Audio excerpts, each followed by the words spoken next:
With Election Day just around the corner, candidates for Connecticut state government are making their priorities known. Today, State Representative Jonathan Steinberg and Republican challenger Briggs squared off in a debate sponsored by the Weston Westport Chamber of Commerce. Both showed clear differences on a number of topics. One standout in particular: transportation. Looking at transportation, the Special Transportation Fund. It has been put under a lockbox now, but that is after years of Democrats taking money from that fund and putting it towards operating expenses. This is irresponsible government and it's unsustainable. We need to spend in the range of $3 to $5 billion in infrastructure investment just to maintain the railroad we had 10 years ago. That's not state of the art.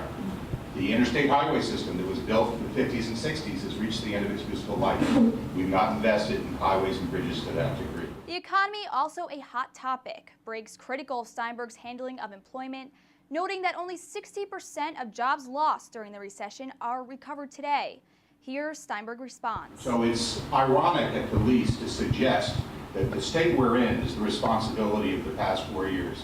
In fact, it's what we've accomplished in the past 4 years that puts us on the path to turn the corner, which is where we are today.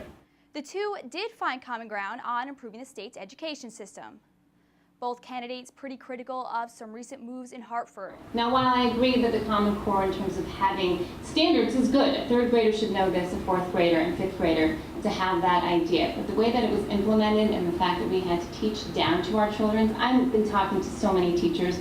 I'm in the schools actually 3 or 4 times a week, and they're frustrated.